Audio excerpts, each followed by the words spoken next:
सत श्री अकाल जी। तुसीं अजीत वैब टीवी देख रहे हो। मैं हाँ स्वर्ण सिंह टैणा। तो दोस्तों, हर हफ्ते की तरह ही प्रोग्राम मनोरंजक दुनिया लैके हाजिर हाँ। सुशांत सिंह राजपूत की मौत नूं बेशक काफ़ी लंबा समा बीत चुकिया, यानी कि कई हफ्ते हो चुके आ, पर इस दे बावजूद हर रोज़ कोई ना कोई इहो जी खबर आउंदी है जिहदे विच नवां बयान हुंदा, जिहदे विच नवीं मंग हुंदी है। कोई ये गल कह रहा जी कि उन्हें खुदकुशी की है, कोई ये गल कह रहा कि उहदा कतल किया गया। किसी का यह कहना जी कि रिया चक्रवर्ती के करके सब कुछ होया, किसी का यह कहना जी कि फिल्म साजां दे वल्लों धक्का किया गया, उहदे करके उन्हें खुदकुशी की है। मतलब जिन्ने मूँह उन्नियां गल्लां ते हर रोज़ नवीं कहानी सामने आ रही है। हुण ये भी पता लगा कि रिया चक्रवर्ती ते कुछ क लोकां दे उत्ते पटने दी पुलिस दे वल्लों परचा दर्ज किया गया, क्योंकि पिछले दिनी सुशांत सिंह राजपूत के पिता दे वल्लों ये गल कही गई सी कि मेरे पुੱਤ नूं लुटिया गया, मेरे पुੱਤ नूं गुमराह किया गया तो टब्बर तो दूर किया गया। ਵੱਖ-ਵੱਖ ਧਾਰਾਵਾਂ ਦੇ तहत रिया चक्रवर्ती के उत्ते परचा दर्ज होया। रिया चक्रवर्ती ने हुण अदालत दे विच उपरली अदालत दे विच पटीशन पाई है कि यह केस पटने तो बदल के मुंबई दे विच लिआंदा जावे। पर इसे दरमियान एक होर नवीं खबर प्राप्त हुई है जिहड़ी कि सुब्रामण्यम स्वामी के हवाले नाल भी आई है। उन्होंने कहा जी कि CBI जांच होनी ही चाहिए है। बिहार के मुख मंत्री नीतीश कुमार ने यह गल कही है जी कि इंसाफ असीं दिवाउण दी पूरी कोशिश कर रहे टब्बर नूं, पर जेकर टब्बर मंग करदा तां असीं CBI जांच की भी सिफारिश करांगे। इस दरमियान एक होर खबर उभर के सामने आई है कि सुशांत सिंह राजपूत की भैन श्वेता सिंह दे वल्लों भारत के प्रधानमंत्री नरेंद्र मोदी नूं चिट्ठी लिखी गई है कि साडा टब्बर इस वक्त बहुत भीड़ दे विचों निकल रहा, साडे टब्बर दे उत्ते बहुत ही दुखों का कहर इस वक्त मंडरा रहा, किरपा करके सानूं सही तरीके नाल इंसाफ दिवाया जाए। इंसाफ मिलना भी चाहिए, इंसाफ दिवाउणा भी चाहिए, तो कानून दियां चोर मोरियां दे करके जेकर कोई कसूरवार आ तो उन्होंने किसी कीमत के उत्ते बचना नहीं चाहिए जां बचन नहीं देना चाहिए। पर जिस तरीके दे नाल इस मौत के मामले के उत्ते भंबल भूसा बरकरार होया, ना पुलिस हाले तक इस गल का पता लाने की कोशिश कर रही है कि गल नूं किवें तन पत्तन लाउणा। कोई ये गल कह रहा जी कि सब कुछ ठीक है, कोई ये गल कहना सब कुछ ठीक नहीं है। पिछले दिनी मानयोग सुप्रीम कोर्ट के वल्लों ये गल कही गई सी कि पुलिस के काम काज के उत्ते यकीन करना चाहिए, तो उस अर्जी नूं खारिज कर दिता सी अदालत के वल्लों जिहदे विच CBI जांच की मंग की गई सी। सो कहने का भाव यह है कि जिउंदे जागदे उस बंदे की हो सकता फिल्म साजा ने, कलाकारां ने, मित्र बेलियां ने कदर की होवे जां ना की होवे, पर मरण तो बाद उहदे कई लोग सामने आए आ। कोई ये गल कहना जी कि मैं सब तो नेड़े रहा उहदे, कोई ये गल कहना जी कि हाँ मैनू पता वो किहड़ी गल्लों दुखी सी, कोई ये गल कहना जी कि फलाने ने उहदे नाल इदां कीता सी। मतलब ये है कि हुण सारे लोग आ जिहड़े वो इस वक्त कोशिश कर रहे हैं मीडिया दे विच सुर्खियां दे विच आउण दी, पर जिहड़ी असल पीड़ है, जिहड़ा असल दर्द है, वो उहदे खून दे रिश्तिਆਂ ਨੂੰ पता होऊगा। बाकी सारे लोगों ਨੂੰ ਤਾਂ घੱਟ ਵੱਧ ਅਸੀਂ महसूस ही कर सकते हैं, पर ਜਿਹੜੇ टब्बर ਦੇ ਉੱਤੇ जो कुछ बीतदा ਹੁੰਦਾ, जिन्हां दे टब्बर ਦਾ जी चला ਜਾਂਦਾ, जिन्हां ਦੇ घर ਦੇ ਵਿੱਚ ਸੱਥਰ ਵਿਛ ਜਾਂਦਾ, असल ਦੇ ਵਿੱਚ दुख ਦਾ पता ਉਹਨਾਂ ਨੂੰ ਹੁੰਦਾ, ਬਾਕੀਆਂ ਨੂੰ नहीं। कंगना रनौत बॉलीवुड की जो कि अदाकारा, ਉਹਦੇ मनाली वाले घर के मूहरे पिछले दिनी फायरिंग हुई है। ਜਦੋਂ फायरिंग हुई तो फिर कंगना रनौत के वल्लों पुलिस नूं टल्ली खड़काई गई, फोन मारिया गया। पुलिस मौके के उत्ते पहुंची, उन्होंने जांच पड़ताल की। पुलिस कहनी गल एडी है नहीं जिड्डी बना दी गई। हालांकि कंगना रनौत के बारे आप जानते हैं कि समय समय के उत्ते वो अपनी बेबाक बोलबाणी के करके लोगों की खिच का केंद्र रहिंदी है। ऋतिक रोशन की गल करिए, संबंधां दे विच त्रेड़ आई, उदों भी उन्हें कई तरह के इहो जे स्टैप चुके, कई कदम इहो जे चुके जिहड़े कि आम कुड़ियां नहीं चुकदियां, खास करके फिल्मी खेतर नाल जुड़ियां कुड़ियां तो बिल्कुल नहीं चुकदियां। हुण जदों सुशांत सिंह राजपूत की खुदकुशी की खबर आई सामने, तो उन्हें बड़ी बेबाकी नाल गल कही कि मैनूं भी मरण वास्ते कई लोगों ने मजबूर किया, मैनूं सलाहां दित्तियां भी तू ऐ नहीं ऐ कर ला, पर मैं सुशांत राजपूत वर्गी नहीं सी। मैं दृढ़ता दे नाल खड़ी रही।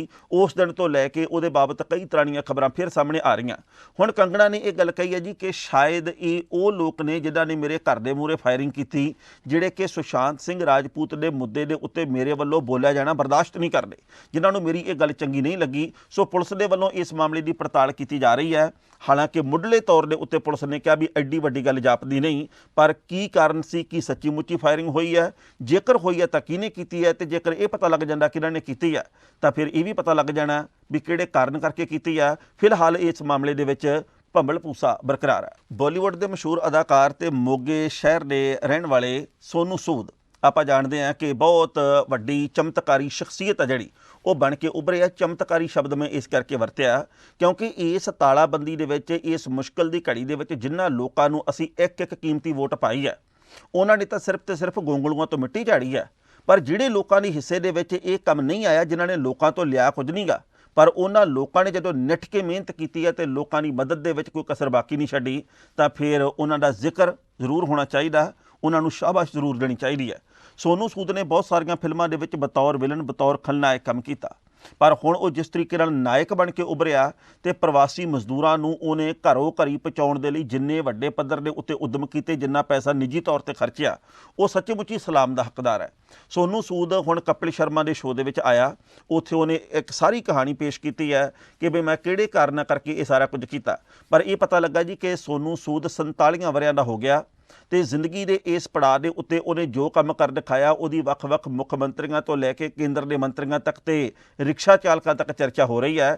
ਉਹਨੇ ਹਜ਼ਾਰਾਂ ਦੀ ਗਿਣਤੀ ਦੇ ਵਿੱਚ ਪ੍ਰਵਾਸੀ ਮਜ਼ਦੂਰ ਇੱਕ ਤੋਂ ਦੂਜੀ ਥਾਂ ਤੱਕ ਪਹੁੰਚਾਏ ਤੇ ਹੁਣ ਉਹਨੇ ਇਹ ਗੱਲ ਕਹੀ ਹੈ, ਇੱਕ ਪੋਰਟਲ ਬਣਾ ਕੇ, ਇੱਕ ਵੈਬਸਾਈਟ ਬਣਾ ਕੇ, ਕਿ ਅਸੀਂ ਆਉਂਦੇ ਸਮੇਂ ਦੇ ਵਿੱਚ 3 ਲੱਖ ਪ੍ਰਵਾਸੀ ਮਜ਼ਦੂਰ ਜਿਹੜੇ ਕਿ ਗਰੀਬ ਗੁਰਬੇ ਲੋਕ ਆ, ਜਿਨ੍ਹਾਂ ਦੇ ਲੋਕਡਾਊਨ ਦੇ ਕਰਕੇ ਕੰਮ ਛੁੱਟ ਗਏ ਆ, ਉਹਨਾਂ ਤੱਕ ਰੁਜ਼ਗਾਰ ਮੁਹੱਈਆ ਕਰਵਾਉਣ ਦੀ ਕੋਸ਼ਿਸ਼ ਕਰ ਰਹੇ ਆ।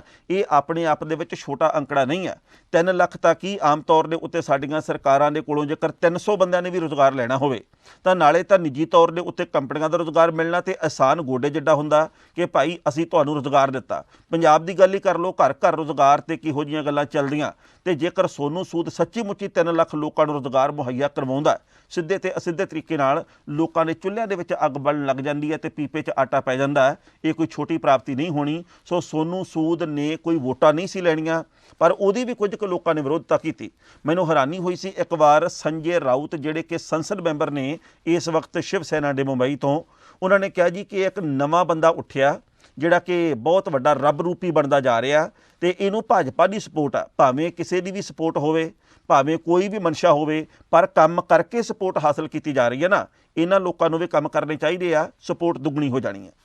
ਸੁਰੇਖਾ ਸੀਕਰੀ ਨਾਂ ਦੀ ਉਸ ਬਜ਼ੁਰਗ ਔਰਤ ਦੇ ਬਾਬਤ ਕੌਣ ਨਹੀਂ ਜਾਣਦਾ, ਜਿਹਨੇ ਬਾਲਿਕਾ ਵਧੂ ਦੇ ਵਿੱਚ ਕਮਾਲ ਦੀ ਅਦਾਕਾਰੀ ਕੀਤੀ ਤੇ ਹੋਰ ਬਹੁਤ ਸਾਰੇ ਫਿਲਮਾਂ ਦੇ ਵਿੱਚ ਤੇ ਸੀਰੀਅਲਾਂ ਦੇ ਵਿੱਚ ਇਹੋ ਜਿਹੀ ਅਦਾਕਾਰੀ ਕੀਤੀ ਸੁਰੇਖਾ ਸੀਕਰੀ ਨੇ ਵੀ ਅੱਜ ਤੱਕ ਉਹਨਾਂ ਨੂੰ ਚੇਤੇ ਕੀਤਾ ਜਾਂਦਾ ਹੈ। ਪਰ ਉਮਰ ਦੇ ਇਸ ਪੜਾਅ ਦੇ ਵਿੱਚ ਉਹਨਾਂ ਦੀ ਗੈਰਤ ਦੀ ਇੱਕ ਬਹੁਤ ਵੱਡੀ ਤੇ ਖੂਬਸੂਰਤ ਉਦਾਹਰਨ ਸਾਹਮਣੇ ਆਈ ਹੈ। ਆਮ ਤੌਰ ਦੇ ਉੱਤੇ ਜਦੋਂ ਬੰਦਾ ਕਿਤੇ ਵੀ ਫਸਿਆ ਹੁੰਦਾ, ਜਦੋਂ ਉਹਦੇ ਕੋਲੇ ਰੋਟੀ ਟੁੱਕ ਦਾ ਪ੍ਰਬੰਧ ਨਾ ਹੋਵੇ, ਜਦੋਂ ਕੋਈ ਦਵਾਈ ਬੂਟੀ ਦਾ ਪ੍ਰਬੰਧ ਨਾ ਹੋਵੇ, ਉਦੋਂ ਬੰਦਾ ਕਹਿੰਦਾ ਮੈਨੂੰ ਕੋਈ ਵੀ ਮਦਦ ਕਰ ਦੇਵੇ, ਕੋਈ ਸੰਸਥਾ ਆਵੇ, ਕੋਈ ਦਾਨੀ ਆਵੇ, ਮੇਰੀ ਕੋਈ ਬਾਂਹ ਫੜ ਲਵੇ ਤੇ ਮੈਂ ਉਹਦਾ ਅਹਿਸਾਨਮੰਦ ਰਵਾਂ। ਪਰ ਸੁਰੇਖਾ ਸੀਕਰੀ ਨੇ ਇੱਕ ਬਹੁਤ ਵਧੀਆ ਗੱਲ ਕੀਤੀ ਹੈ, ਕਿਉਂਕਿ ਉਮਰ ਦੇ ਇਸ ਪੜਾਅ ਦੇ ਵਿੱਚ ਜਦੋਂ ਹੁਣ ਕੰਮਕਾਜ ਵੀ ਛੁੱਟ ਗਏ, ਲੋਕਡਾਊਨ ਦੇ ਕਰਕੇ ਬਹੁਤ ਕੁਝ ਪ੍ਰਭਾਵਿਤ ਹੋ ਗਿਆ, ਤਾਂ ਉਸ ਔਰਤ ਦੀ ਮਦਦ ਕਰਨ ਦੇ ਵਾਸਤੇ ਕੁਝ ਕੁ ਜਥੇਬੰਦੀਆਂ, ਕੁਝ ਕੁ ਲੋਕਾਂ ਨੇ ਸੋਸ਼ਲ ਮੀਡੀਆ ਤੇ ਪੋਸਟਾਂ ਪਾਈਆਂ। ਪਰ ਸੁਰੇਖਾ ਸੀਕਰੀ ਨੇ ਇਹ ਗੱਲ ਕਹੀ ਹੈ ਜੀ ਕਿ ਕੰਮ ਛੁੱਟਣ ਦੇ ਕਰਕੇ ਮੇਰਾ ਕਾਫੀ ਪਤਲਾ ਹਾਲ ਹੋ ਗਿਆ। ਉਹਨੇ ਇਹ ਗੱਲ ਕਹੀ ਹੈ ਜੀ ਕਿ ਹੁਣ ਜੇਕਰ ਸ਼ੂਟਿੰਗਾਂ ਹੀ ਨਹੀਂ ਹੁੰਦੀਆਂ ਤਾਂ ਮੇਰੇ ਕੋਲੇ 4 ਛਿਲੜ ਕਿੱਥੇ ਆਉਣੇ ਆ। ਕੁਛ ਵਰੇ ਪਹਿਲਾਂ ਉਹਨਾਂ ਦੇ ਬ੍ਰੇਨ ਦੇ ਵਿੱਚ ਕੋਈ ਸਮੱਸਿਆ ਆਈ ਸੀ, 2 ਲੱਖ ਰੁਪਈਆ ਮਹੀਨੇ ਦੀ ਦਵਾਈ ਚੱਲਦੀ ਆ, ਕੁਛ ਇੱਦਾਂ ਦੀ ਰਿਪੋਰਟ ਵੀ ਆਈ ਹੈ। ਪਰ ਉਹਨੇ ਇਹ ਗੱਲ ਕਹੀ ਹੈ ਜੀ ਕਿ ਮੈਂ ਕਿਸੇ ਦੇ ਮੂਹਰੇ ਮੰਗਤਿਆਂ ਦੇ ਵਾਂਗੂ ਨਹੀਂ ਪੈਸੇ ਮੰਗਦੀ। ਮੈਂ ਇਹ ਨਹੀਂ ਗੱਲ ਕਹਿੰਦੀ ਕਿ ਮੇਰੀ ਆ ਕੇ ਮਦਦ ਕਰੋ ਤੇ ਮੇਰੇ ਸਿਰ ਦੇ ਉੱਤੇ ਕੋਈ ਅਹਿਸਾਨ ਹੋਵੇ। ਮੈਂ ਸਿਰਫ ਇਹ ਚਾਹੁੰਦੀ ਹਾਂ ਕਿ ਮੈਨੂੰ ਕੰਮ ਮਿਲਦਾ ਰਹੇ, ਮੈਂ ਆਪਣੇ ਕੰਮ ਦੇ ਨਾਲ ਪੈਸੇ ਕਮਾਉਂਦੀ ਰਵਾਂ ਤੇ ਸਾਡੇ ਟੱਬਰ ਦਾ ਰੋਟੀ ਟੁੱਕ ਚੱਲਦਾ ਰਹੇ ਤੇ ਮੇਰੀ ਸਿਹਤ ਠੀਕ ਰਹੇ। ਸੋ ਇਹੋ ਜਿਹੇ ਲੋਕ ਬਹੁਤ ਘੱਟ ਮਿਲਦੇ ਆ ਜਿਹੜੇ ਕਿ ਆਉਂਦੇ ਹੋਏ ਪੈਸਿਆਂ ਨੂੰ ਇਨਕਾਰ ਕਰਕੇ ਵਾਪਸ ਮੁੜਦੇ ਆ, ਕਿਉਂਕਿ ਬਹੁਤ ਸਾਰੇ ਲੋਕਾਂ ਨੇ ਗੱਲ ਕਹੀ ਕਿ ਅਸੀਂ ਮਦਦ ਕਰਦੇ ਹਾਂ, ਅਸੀਂ ਮਦਦ ਕਰਦੇ ਹਾਂ, ਅਸੀਂ ਮਦਦ ਕਰਦੇ ਹਾਂ।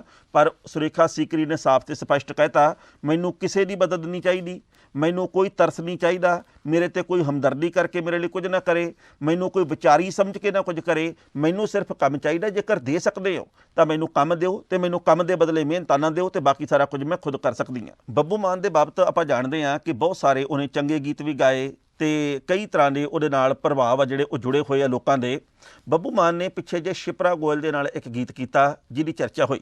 ਬੱਬੂ ਮਾਨ ਨੇ ਅੱਜ ਕੱਲ੍ਹ ਇੱਕ ਨਵੇਂ ਤਰੀਕੇ ਨਾਲ ਵਿਚਰਨਾ ਸ਼ੁਰੂ ਕੀਤਾ ਕਿ ਵੱਖ-ਵੱਖ ਕਲਾਕਾਰਾਂ ਦੇ ਨਾਲ ਇੱਕ ਸਾਂਝੇ ਤੌਰ ਦੇ ਉੱਤੇ ਕਹਿ ਲਈਏ ਜਾਂ ਦੁਗਾਣੇ ਦੇ ਤੌਰ ਤੇ ਕਹਿ ਲਈਏ ਜਾਂ ਇਕੱਲੇ ਤੌਰ ਦੇ ਉੱਤੇ ਕਹਿ ਲਈਏ ਵੀ ਕੰਮ ਕਰਨਾ ਸ਼ੁਰੂ ਕੀਤਾ। ਸੋ ਬੱਬੂ ਮਾਨ ਦੇ ਜਿਹੜੇ ਹੁਣ ਇੱਕ ਗੀਤ ਆ ਉਹ ਨਵਾਂ ਮੁਹੰਮਦ ਸਦੀਕ ਦੇ ਨਾਲ ਆ ਰਿਹਾ। ਸੋ ਬੱਬੂ ਮਾਨ ਨੇ ਇੰਸਟਾਗ੍ਰਾਮ ਦੇ ਉੱਤੇ ਤੇ ਸੋਸ਼ਲ ਮੀਡੀਆ ਦੇ ਉੱਤੇ ਫੋਟੋ ਪੋਸਟ ਕਰਕੇ ਇਹ ਗੱਲ ਕਹੀ ਹੈ ਕਿ ਇਹ ਲੀਜੈਂਡ ਹੈ ਤੇ ਲੀਜੈਂਡ ਰਹਿਣਗੇ। ਨਾਲ ਬੱਬੂ ਮਾਨ ਨੇ ਇੱਕ ਯਾਦ ਤਾਜ਼ਾ ਕੀਤੀ ਹੈ ਕਿ ਅਸੀਂ ਜਦੋਂ ਛੋਟੇ ਹੁੰਦੇ ਸੀ ਤਾਂ ਕਿਵੇਂ ਮੁਹੰਮਦ ਸਦੀਕ ਸਾਹਿਬ ਦੇ ਅਖਾੜੇ ਲੱਗਦੇ ਹੁੰਦੇ ਸੀ ਰਣਜੀਤ ਕੌਰ ਦੇ ਨਾਲ ਤੇ ਅਸੀਂ ਇਹਨਾਂ ਦੀ ਕਾਰ ਦੇ ਪਿੱਛੇ ਕਾਫੀ ਦੂਰ ਤੱਕ ਭੱਜੇ ਜਾਣਾ। ਪਰ ਅੱਜ ਦੇ ਮੌਕੇ ਦੇ ਉੱਤੇ ਜਦੋਂ ਮੁਹੰਮਦ ਸਦੀਕ ਹੋਰੀ ਸੰਸਦ ਮੈਂਬਰ ਵੀ ਹੈ ਤੇ ਅੱਜ ਵੀ ਉਹਨਾਂ ਦਾ ਜਲਾਓ ਪਹਿਲਾਂ ਵਾਂਗੂ ਬਰਕਰਾਰ ਆ ਗਾਇਕੀ ਦਾ, ਦੁਗਾਣਾ ਗਾਇਕੀ ਦਾ, ਤਾਂ ਮੈਂ ਉਹਨਾਂ ਦੇ ਨਾਲ ਗੀਤ ਇੱਕ ਸਾਂਝਾ ਕਰਕੇ ਤੇ ਖੁਦ ਦੇ ਧੰਨ ਭਾਗ ਮਹਿਸੂਸ ਕਰ ਰਹੇ ਹਾਂ। ਫਿਰ ਉਹਨਾਂ ਨੇ ਇਹ ਵੀ ਗੱਲ ਕਹੀ ਹੈ ਕਿ ਰਣਜੀਤ ਕੌਰ ਭੈਣ ਜੀ ਜਿਹੜੇ ਇਹਨਾਂ ਦੇ ਨਾਲ ਗਾਉਂਦੇ ਹੁੰਦੇ ਸੀ, ਉਹਨਾਂ ਦੇ ਨਾਲ ਵੀ ਅਸੀਂ ਇੱਕ ਗਾਣਾ ਤਿਆਰ ਕਰਾਂਗੇ ਆਉਂਦੇ ਸਮੇਂ ਦੇ ਵਿੱਚ, ਪਰ ਕਿਉਂਕਿ ਹੁਣ ਉਹ ਵਿਦੇਸ਼ ਦੇ ਵਿੱਚ ਸੀ ਇਸ ਕਰਕੇ ਨਹੀਂ ਗੱਲ ਹੋ ਸਕੀ। ਸੋ ਬੱਬੂ ਮਾਨ ਦੇ ਵੱਲੋਂ ਇਹ ਇੱਕ ਨਵੇਂ ਤਜਰਬੇ ਦੇ ਤੌਰ ਦੇ ਉੱਤੇ ਸਾਰਾ ਕੁਝ ਕੀਤਾ ਜਾ ਰਿਹਾ। ਆਸ ਹੈ ਦਰਸ਼ਕ ਸਰੋਤੇ ਹੁੰਗਾਰਾ ਦੇਣਗੇ। ਖਬਰਾਂ ਦੋਸਤੋ ਕਈ ਹੋਰ ਵੀ ਸਨ, ਪਰ ਜੋ ਵਕਤ ਦੀ ਘਾਟ ਹੈ ਇਹ ਰੁਕਣ ਦਾ ਇਸ਼ਾਰਾ ਕਰ ਰਹੀ ਹੈ। ਅਗਲੇ ਹਫਤੇ ਮਨੋਰੰਜਕ ਦੁਨੀਆ ਦੇ ਤਹਿਤ ਕੁਝ ਹੋਰ ਖਬਰਾਂ ਲੈ ਕੇ ਹਾਜ਼ਰ ਹੋਵਾਂਗੇ। ਉਦੋਂ ਤੱਕ ਲਈ ਆਗਿਆ ਦਿਓ। ਬਹੁਤ ਬਹੁਤ ਮਿਹਰਬਾਨੀ।